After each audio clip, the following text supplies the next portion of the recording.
on Saturday. This may be a first. Anyway, and I was so tired the other night whenever I was making my what I plan to do video that I messed up, and I was thinking that night was Friday night, but that was actually Thursday. So yeah, I was thinking that I was going to do this one yesterday, and I got such little amount of sleep that I was like, no, I'm going to go ahead and wait and do it Saturday, even though that's not the I was intending to do it originally. So, anyway, this one is going to be about Gary McCullough, and I might do a little intro to Lena Chapin. It's not going to be as long as I had intended to do this one, or to make this one whenever I was originally doing it. And there was something that I was planning to read from the website that I was using for that reference, but I'm not at my house right now, so I can't use that. But I think I can remember the highlights from it that I wanted to say.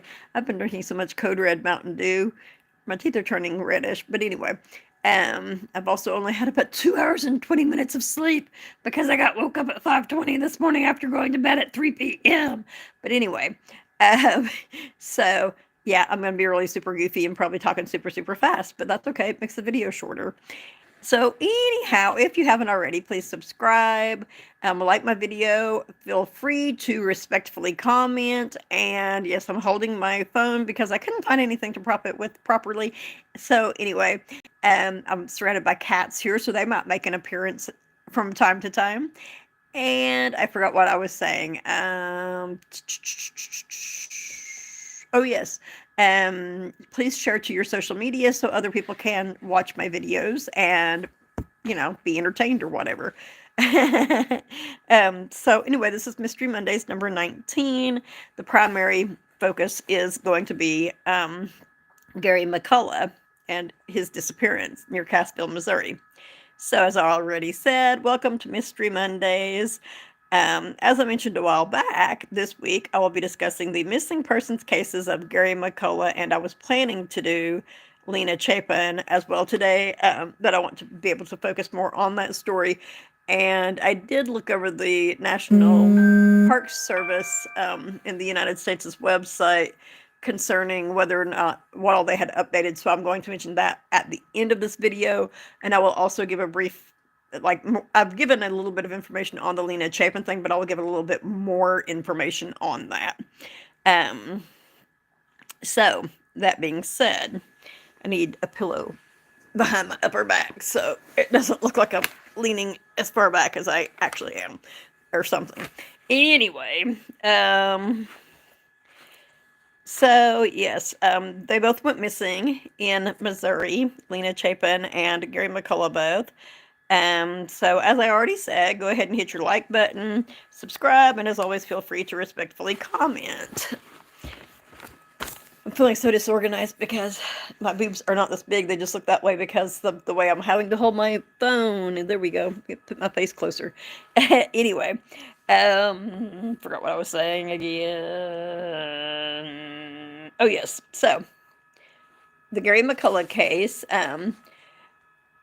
I was going to do before the Lena Chapin one, of course, because when I left off last, because that's where I left off when I last did my vlog, and chronologically it occurred first.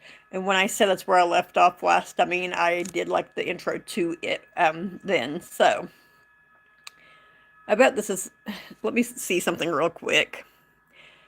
Okay, well, I don't have any viewers, so that's telling me that most likely this is not public like it's supposed to be. So I'm going to try to make it real quick so that it will be posted by 11 a.m. today. So anyway, as I mentioned before,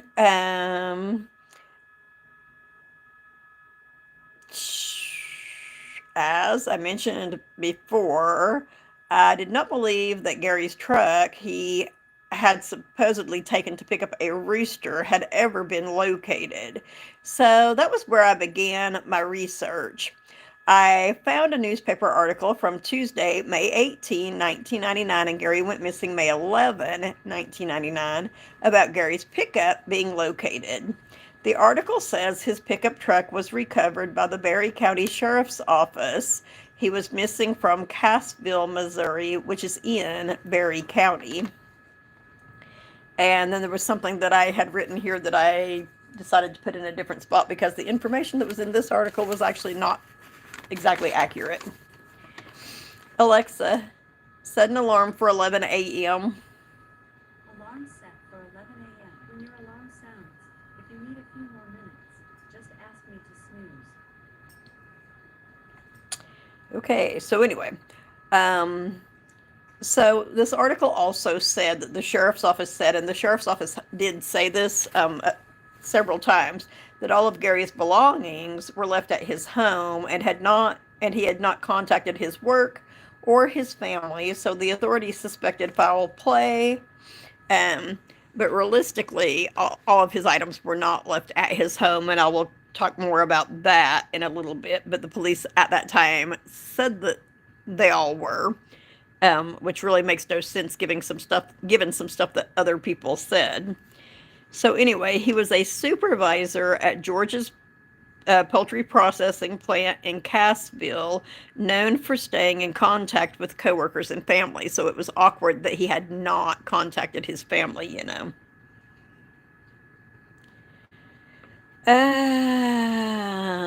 He is said to have left work on May the 11th, 1999, around 2:30 p.m., then visited a family member in the Cassville area. It does not say who that family member was. This person said they believed he was going home. Nobody has seen him since that authorities knew of at that time. But it said that nobody had seen him after he left the family member's house, and I'm like, well, maybe they had something to do with him disappearing then.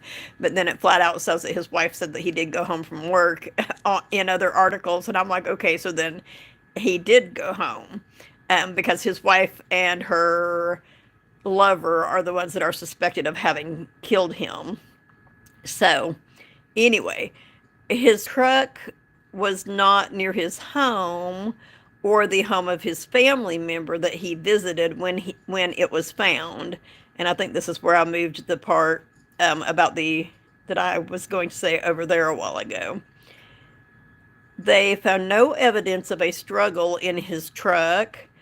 Family and co-workers, they said, were interviewed and said to have been very cooperative because the community was concerned about Gary. But then a lot of things say that his wife and her children were not cooperative, but that was the majority of his family. So if they weren't cooperative, his family wasn't cooperative. You know what I'm saying? But anyway, you can't say one thing and then say the other and have them both be true. It's just not the way it works.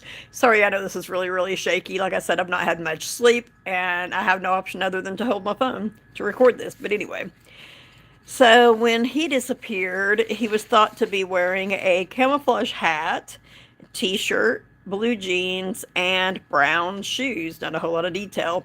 But anyway, he was 34 years old, which means he would be about 57 years old now. Of course, he was a white male who was 6'3" and weighed 240 pounds. Now, it's speculated that his wife, as I said, and her lover killed him, and I'm like, I think it would have taken more than two people to move the dead weight of his body. I'm just saying.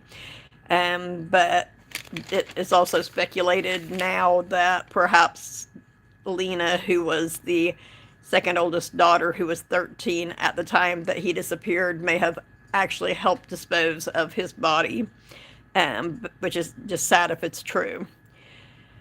So the Berry County deputies, see, this is where I realized that some of this information was inaccurate, right? So the Berry County deputies went to the McCullough ranch because some cattle had got out.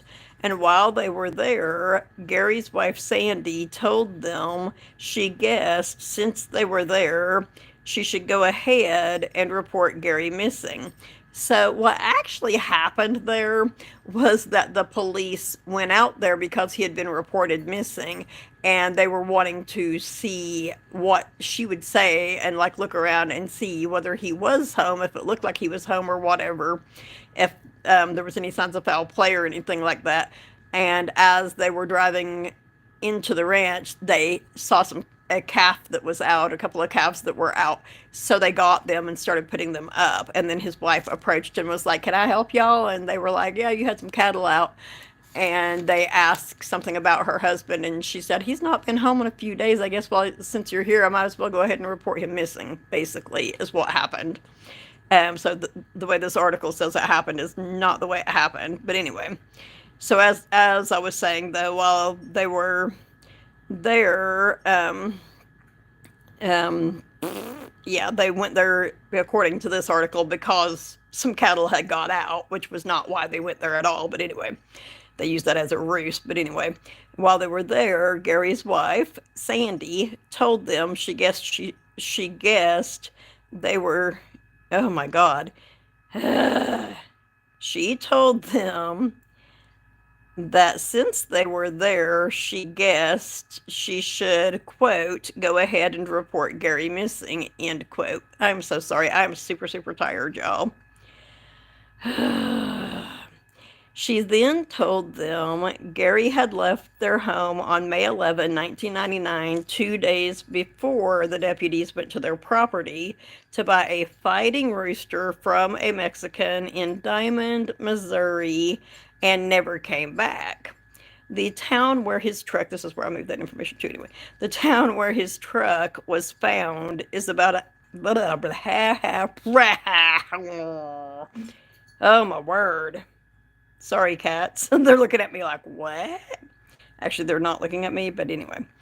And so, the town where his truck was found is about halfway between Cassville, which was where their farm was just outside of Cassville, and Diamond. So, where his pickup was found was about halfway between the two. So, realistically, he could have been on his way to pick up a rooster in Diamond. He could have been on his way back from picking up a rooster in Diamond, and his pickup broke down and something happened or something, you know. Deputies did not believe her story and think that she made it up. Several people from Cassville came forward and alleged that there was more to the situation than Sandy had said. Now, Sandy, again, is his wife, Sandy McCullough. The Salem News reported that according to public records and Sheriff Epperly, quote, "when contacted by investigators in Berry County, Stephen Turner said an acquaintance of his, Chris Klemp, was having an affair with Sandy and offered to pay him if he'd kill her current husband," end quote. Now, that really has nothing to do with her. That has to do with her lover, Christopher Klemp, right? So, within a week of Gary's disappearance, in fact, Chris moved in with Sandy at the McCullough Ranch. The sheriff said he believed it was actually 2 days after Sandy reported Gary missing, so 4 days after he went missing. Pretty nervy, huh? So it says, this alerted authorities that Gary was dead. If he were alive, he could have come home and beat the way out of Chris for being in his home with his wife. Although it has been said that Gary knew of the affair, planned to leave Sandy, and was in fact slowly moving his things into the home of some friends who he worked with.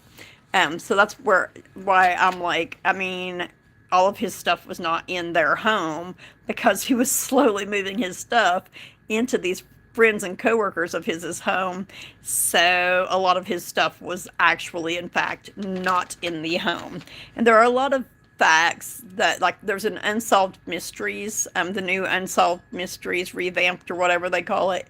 The episode about this is called Missing Witness, and there's a lot of the information that is inconsistent with stuff that is online. And like on there, they talk about how all of his stuff was still at the house, and one of the people that is on there is the man whose home he was supposedly moving his stuff slowly into, but I don't think he says anything about that on the Unsolved Mysteries thing. And I know they're about drama, you know, how they want it to be more dramatized, to be more interesting, but still, you know. So, My mouth is so dry. I meant to take the lid off my drink before I started doing this, and I forgot. So, okay, anyway, Brandy Peterson, who is Sandy's oldest child, alleges that her mom manipulated Chris from the time they began seeing one another.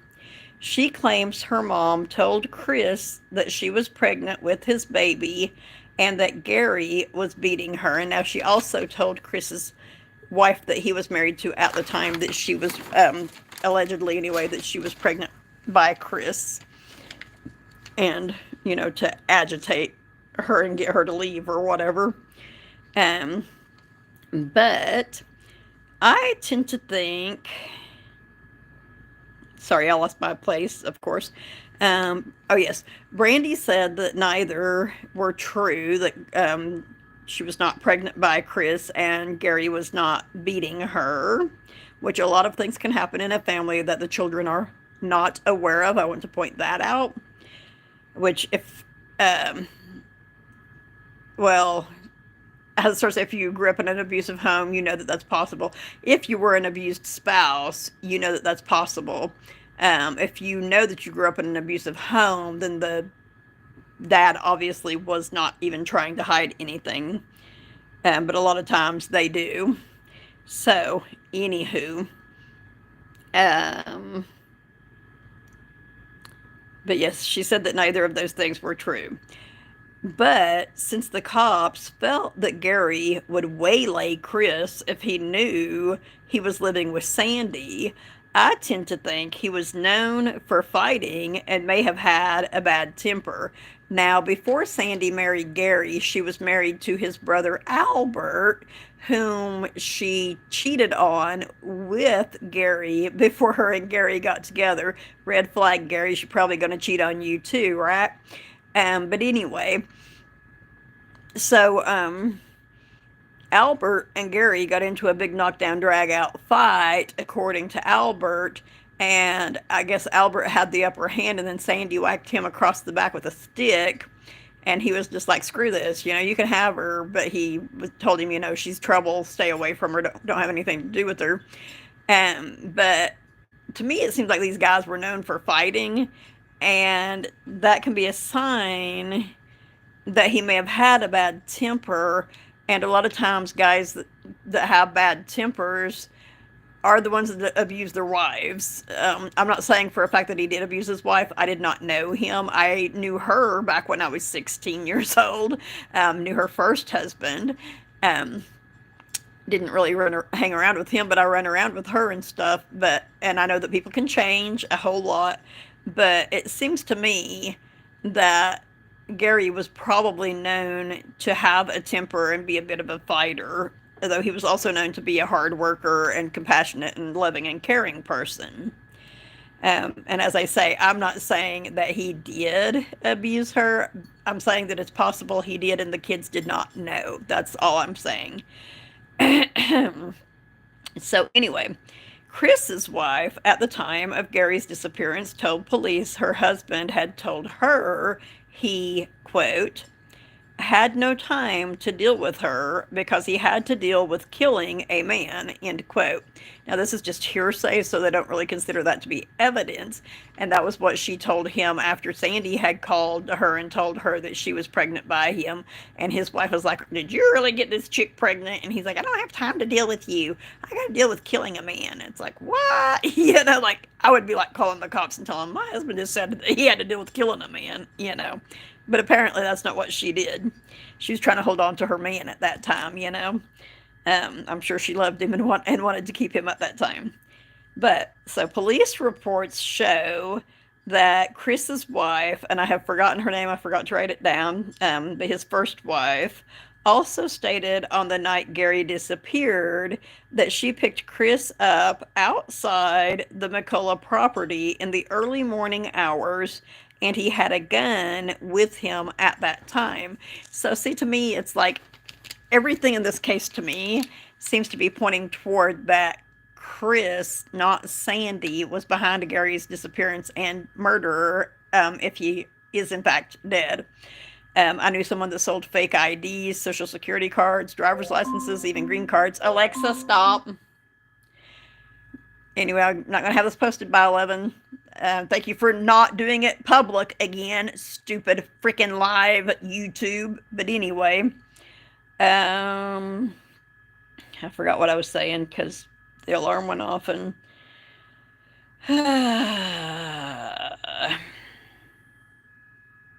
Oh, yes, but anyway, yeah. It seems to me like literally everything points toward him being the one that did it instead of her. But there are articles that say that some of her co-workers and friends had said that she had said she would like to find someone to get rid of him. I don't think that she ever literally directly came out and said, I'd like to find someone to kill Gary, but she said that she would like to find someone to help her get rid of him.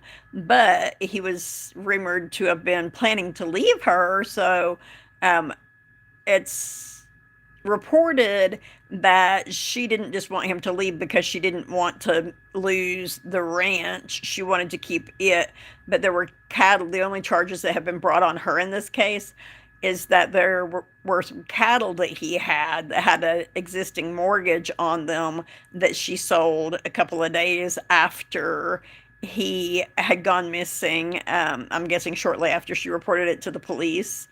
And she did not have the right to sell the cattle because they had an existing mortgage on them. And I'm like, I mean, I know she had bills to pay and stuff, but she was working. And at one point she went to nursing school. I'm not sure. Nothing that I saw said what job she did. But um, but yeah, she did that, and that's really the only thing that I saw. Except for, like I said, it said that some of her co-workers and friends did say that she said that she would like to find someone to help her get rid of him. You know, kind of like the Joe Exotic deal. Need to find someone to help me get rid of her. And then that one guy coaxed him into literally saying he wanted to find someone to help him kill her, which I'm not sure was exactly what he was even wanting to do. But anyway, that's a whole other story. Um, so, yeah. And then, I say if his wife knew he was having an affair, which she says she did, um, oops. Okay. Oh, sorry. I am so tired, guys. I should have waited to do this. But anyway, if his wife knew he was having an affair, which she says she did know, it honestly seems to me like he is the one who is manipulative.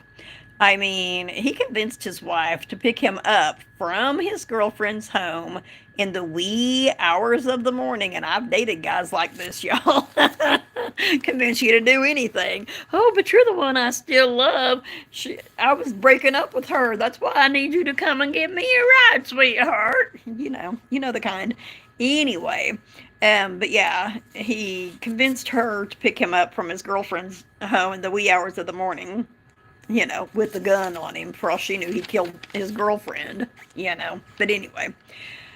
Also, apparently, for the record, at the time this all happened, Chris was 22 years old, Sandy was 32 years old, and her oldest daughter, Brandy, was 13.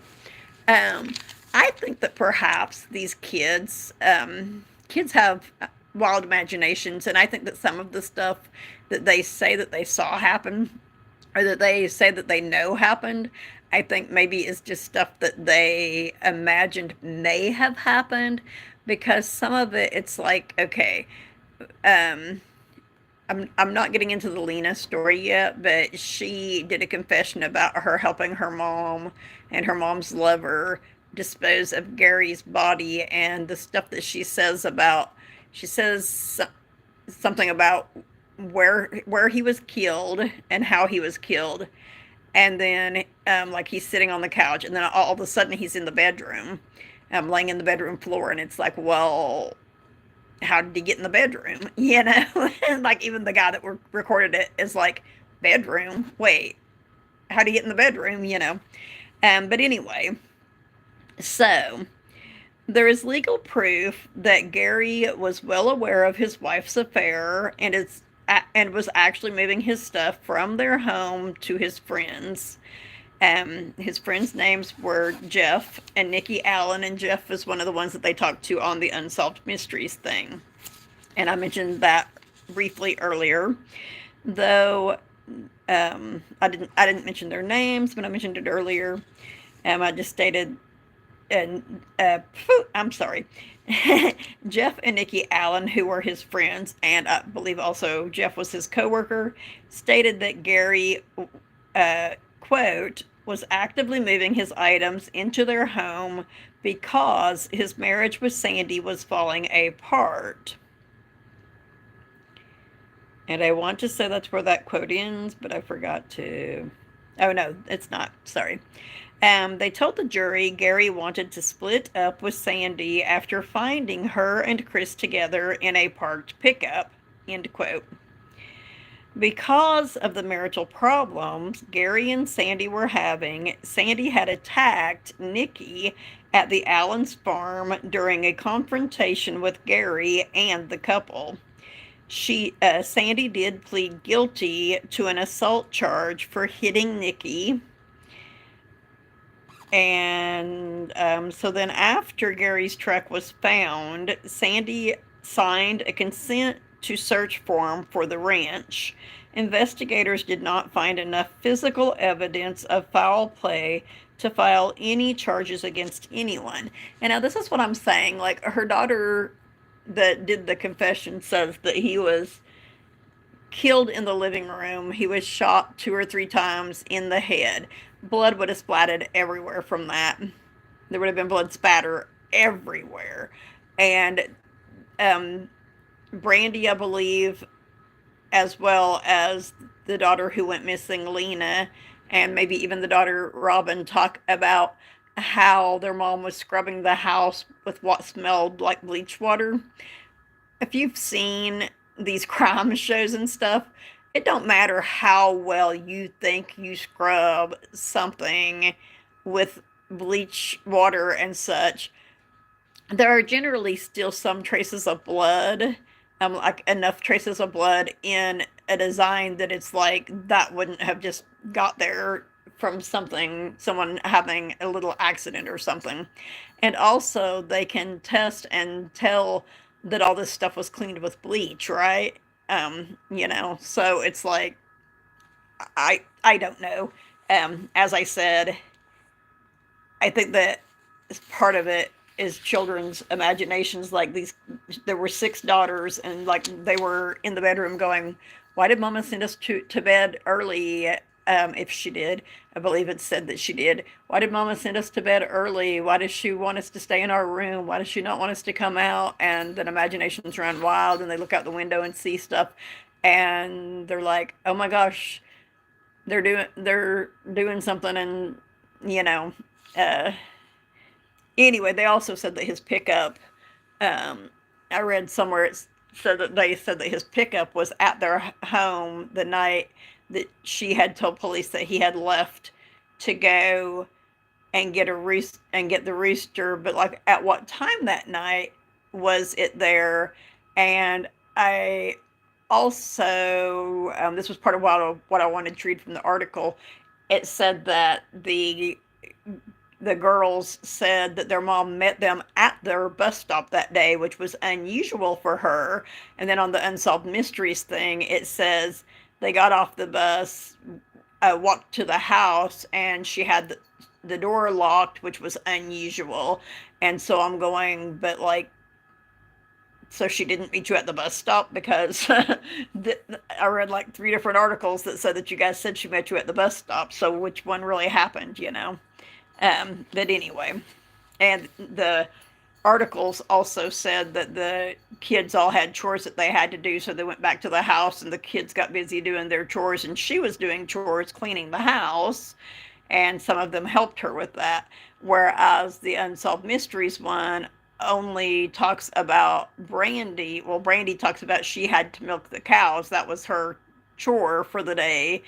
And nothing is said about the other kids even having chores that day. So it's like, I'm sure they did, because it was a farm, and you want the kids to help out with that. but it's just like there's a lot of inconsistency in what is stated. And I know it's been a long time since 1999. Long time. 22 and a half years. So, you know, it's hard to remember everything that happened. It's hard for me to remember what happened to me that year. A lot of stuff happened to me that year. But so anyway, I'm going to try to finish this up here in just a little bit, and I guess it is broadcasting live because I had one viewer there for a second. But anyway, um, so yeah, um, the Berry County prosecutor drops charges of conspiracy to commit murder, which had been filed against Chris Klemp in June of 1999. Later in 1999, like toward the end of the year, he dropped those charges. He said it was a tactical decision and that if he proceeded, it would cause him to reveal evidence that might compromise any ongoing murder investigation, which is very interesting because no murder charges have been filed for this case to date, almost 23 years later. But on March the 1st of 2005, Gary was officially declared dead at the request of his family. And then nearly a year after that was when Lena went missing. She went missing on Valentine's Day 2006. So this is where I really wanted to do the reading stuff from the website. I gotta switch hands. Sorry, arthritis is kicking in. But anyway, so this is where I really wanted to read stuff from the website. What I wrote here is, interestingly, the story from the episode of Unsolved Mysteries about Brandy telling her mom she was going to tell the police Sandy had killed Gary is far different in the article from 2016 that was for the Salem News than it is on the Unsolved Mysteries thing. And like I said, I know they're about the drama. You know, they want you to over dramatize stuff, if anything. So I'm just going to try to remember the best that I can here. Pretty sure that I remember it fairly accurately. I did rewatch the episode. So what Brandy stated happened on the episode of Unsolved Mysteries was that her and her mother had gotten into an argument. Lena had told Brandy about what had happened, about her helping her mom dispose of Gary's body and such, right? And that her mom had confessed to her that she had murdered Gary. So, so on the show, Brandy says that her and her mom got into a shouting match. She didn't really remember what it was about. I believe she said that she thought she was wanting to go somewhere, and her mom told her that she couldn't or something. And so she got mad, and she said, I'm gonna call the cops and tell them that you killed Gary, or tell them what really happened to Gary, is what she said.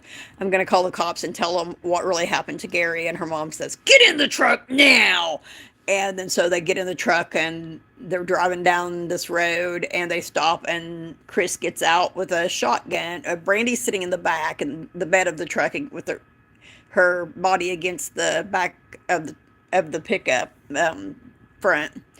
And so he stops and gets out with the shotgun, and she jumps over the side of the truck, and they play cat and mouse around the pickup, trying to dodge each other. And she's like, I can't run from him. If I do, he's just going to shoot me and blah, blah, whatnot and the other. And she sees her mom staring straight ahead with this dead look in her eyes.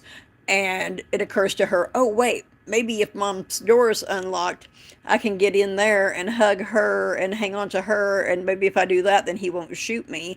So she tries the door. It's unlocked. She gets in there. She's hugging on to her mom. And after what seemed like forever to her, and I'm sure it did, but she said it was probably like 10 or 20 seconds, she said, please don't shoot my baby. Okay. I was an abused woman. I know the control that men can have over women. Now, Brandy now says that she does not blame Chris for that. Her mom was manipulating him. He bawled like a baby after they got home. That's a manipulative thing right there. Bawling like a baby, acting like you feel guilty no matter how much you don't. I'm just telling you. I lived with an abusive husband for 8 years. I know the game. But I'm not saying their mom wasn't manipulative. They lived with her. I'm sure that they know that she was, if she was. And they seem to believe that she truly was. But anyway, so in this article, what she said happened was that her mom and Chris were going into Cassville. And now the article was in 2016. I don't know what year for sure the Unsolved Mysteries thing came out, but I believe it was late 2020 or mid, somewhere between there and mid 2021, I believe is when it came out. But so it had been, more time had passed by that time. So anyway, what she said happened in the article that came out in 2016 was that her mom and Chris were planning to go to Cassville, and she was trying to catch a ride with them, so she could go do something, like maybe just get out of the house, go into town, get away from the farm for a while or something. And I don't know how old she was at this time. I believe that at this time Lena was supposed to have been 15, so I think Brandy would have been 16. She said that she did not return home. She left the home the day after this night and did not return home after that. So actually, I guess she may have been 17. Seems like I read somewhere that she left the home at 17 and didn't return, or maybe that's what she says on the show. But anyway, so what she said happened in the article. She's wanting to go to Cassville with them. They're telling her that she can't go. It's a pickup. I'm guessing didn't have an extended cab because she did ride, in the bed, up against the back of the front of the pickup. And so she gets into a shouting match with her mom because she wants to go into Cassville and her mom's not wanting her to go. I don't know. Maybe mom and Chris were going to go to a bar and hang out and have fun, and didn't want to go drop her off somewhere. And anyway, so she says in this article that at that point she tells her mom that, like, Lena had confessed to Brandy after Brandy had gotten out of foster care where she had been for about 6 months. Lena told her all of this stuff that happened and made her promise not to tell anyone, right? So she gets into this shouting match with her mom, and she says to her, well, I'm going to call the police and tell them you killed Gary, is what she says in this article. I'm pretty sure that's the wording. That's why I wanted to have the article in front of me when I did this. But yeah, she says, I'm going to call the police and tell them you killed Gary. At which time, according to the article, Lena comes out of her bedroom as red-faced as a beet and starts yelling at Brandy, how dare you say that to mom? How dare you be mean to mom? How dare you threaten mom like that? And stuff like that. And Brandy and Lena get into it, and push comes to shove, literally. They're like kind of pushing and shoving each other around. And Brandy swings at Lena and hits a mirror, or she falls backward or something like that. Anyway, somehow she ended up hitting a mirror with her hand and cut one of her fingers real bad. And she's looking at her finger and she's like, oh my gosh, my fingers hurt real bad. I need to go to the hospital. So her mom and Chris say, okay, well, come on, right? And to me, this makes more sense. She's hurt. She needs to go get some help, and they're like, okay, well, come on, let's go. Instead of mom just all of a sudden, for really no good reason, being like, get in the truck now, and her being like, okay, I'll get in the truck. I'm arguing with someone, they tell me to get in the truck, I'm like, screw you, I'm going to my room, as a teenager, and trust me, that's exactly how I would have been. But anyway, so yeah, in the story, this different version of the story, she still gets in the back of the truck, they get in the front of the truck, they're driving toward town, down the dirt road. They need to turn right down one dirt road to go to the highway, right down another dirt road to go to the highway, to go toward town to go to the hospital, right? So instead of doing that, keeps going straight a little ways, and she's pounding on the back of the truck. Hey, you turned the wrong way. You're going the wrong way. And then he turns left down another road and stops and gets out with the shotgun. They run around the truck. And in this version, there's no dead look in Mom's eyes, because this is not for Unsolved Mysteries, or it's not further down the road where she maybe just doesn't remember exactly what happened as much. But there's no mention of a dead look in Mom's eyes in this article in the Salem News at all. She's running around the truck, dodging, with Chris, thinking the same thing. If I run off, he's going to shoot me, and no one's going to know what happened to me, and I'll go the same way that Gary went, and whatnot, and the other. And I'd be terrified of this guy. I mean, she left the house after this night, but now she claims that she's not scared of him, and it was all her mom. Her mom manipulated him, and I'm like, nah, chick, no, that was 100% him. Mom probably knew that he had a gun in the car. She probably knew he got out of the truck with a gun. But like, if he killed Gary, he's gonna do anything to keep you from telling the cops that something like that did happen.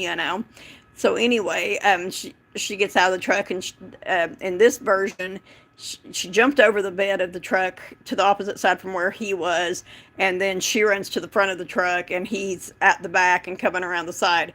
And it occurs to her, oh gosh, maybe I can try Mom's door, and if Mom's door is unlocked. And her mom had cranked the music up. Of course, Brandy was yelling, screaming, help, he's gonna kill me. And so the mom has turned the music up so she can't hear what's going on, which to me does not say that she's involved in what's going on at all. It says she maybe is terrified of this man and does not want to, maybe she let him move into Gary's house with her because she was terrified of him, and he was like, if you don't let me move into that farm right now, I'm going to kill you.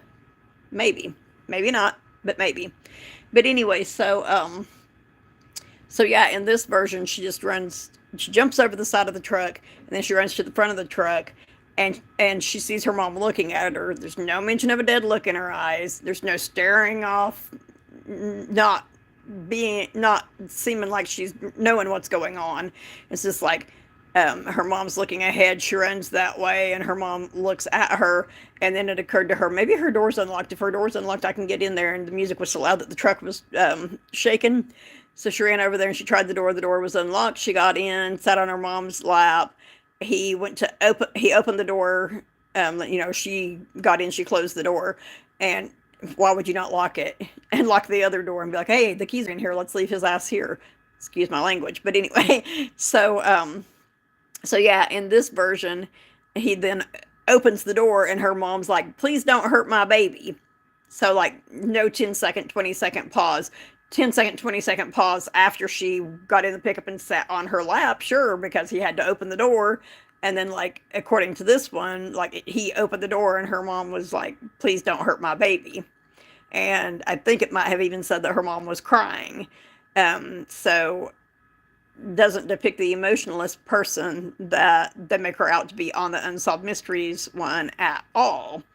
Now, I know a lot of things can happen in a person's life. I did notice in pictures that I saw on Unsolved Mysteries, as well as online, Sandy, I don't remember which side of her chin it's on, but she's got a pretty good sized gash on one side of her chin.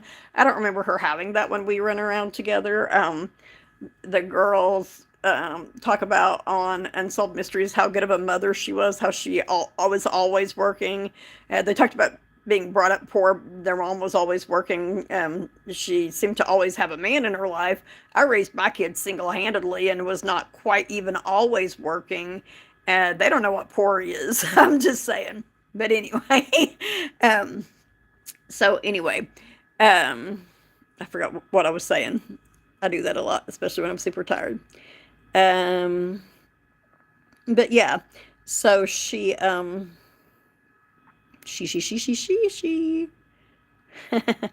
anyway, it's a really, really, really interesting and intriguing case. And what I was saying was that on Unsolved Mysteries, or what I was about to say, on Unsolved Mysteries, they say that their mom never drank, never did any drugs, didn't smoke cigarettes when they were little. I don't recall her I know she didn't do any drugs when we ran around together either. We did go to parties together, just to hang out with friends and such. I drank. Um, I don't know for a fact that she did drink. I think that I would sometimes see her at a keg, but that could have been because she was getting a drink for someone else because I did that, especially after I got pregnant with my oldest daughter. If I was at a party and I was hanging out with someone and they were like, I was going to go to the keg and get another drink, I'd be like, I'll go get one for you, you know? But anyway, I do think she smoked cigarettes, but I don't know that she did anything else at all. And when she got pregnant, she most likely quit smoking because I did. Then I started back, then I quit, then I started. Anyway, that is something that some people can hide from their children as well. I don't think I was a single mom the majority of the time, so I wouldn't have been able to hide it from them.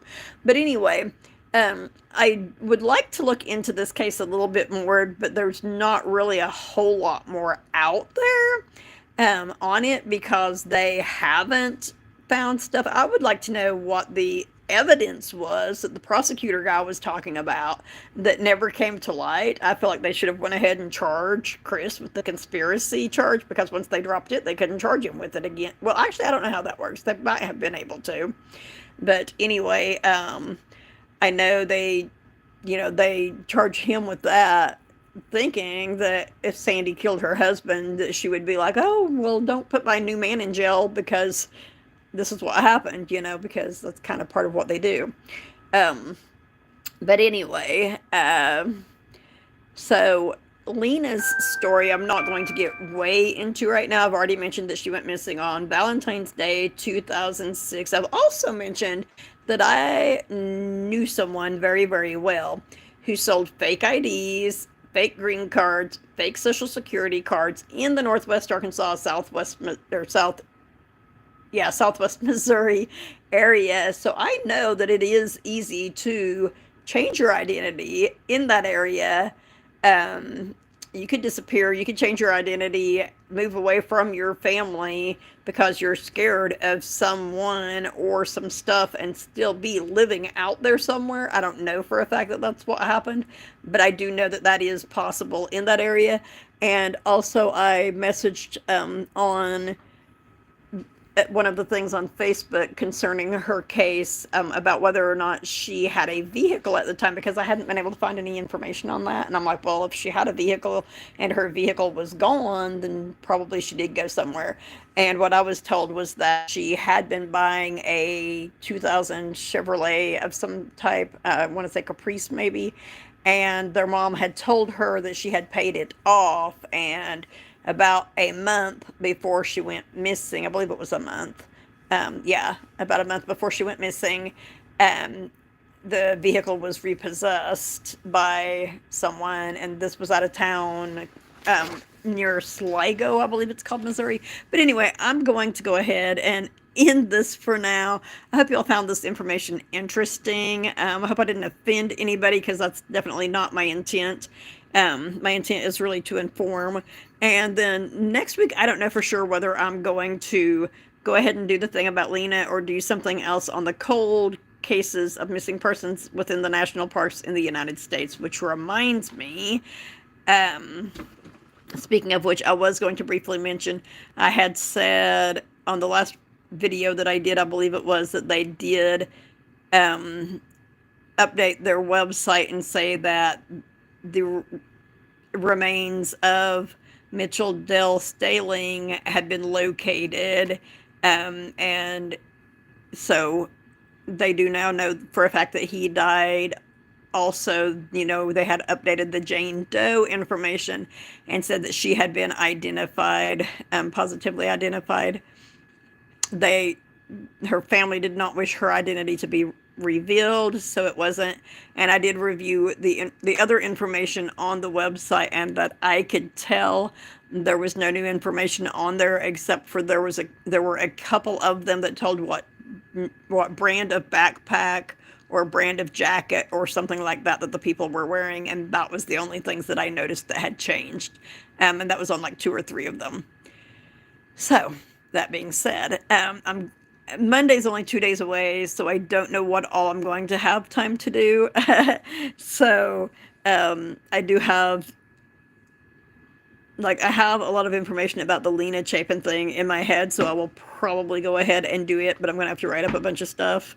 And I'm going to be watching the Super Bowl tomorrow night to see what happens. I'm saying the Bengals are going to win by 14 points, so I don't know. I heard they're the ones that beat the Chiefs, and I decided this before I heard that, actually about the same time that I heard it. So, but yeah, I'm going with them. So oh yes, and I'm doing a Thinking Thursdays vlog tomorrow. I don't even know what time the Super Bowl is coming on. I'm going to say that I'm going to do the vlog tomorrow by no later than 6 p.m. But as always, don't hold me to that as much as I try to make it where you can. Trying to become more reliable and such. Look at this pretty cat over here. See this pretty kitty? Hi, Neo. What you doing? He's running off. Anyway, everyone have a great whatever time of night or day it is in your part of the world. Stay safe and stay positive.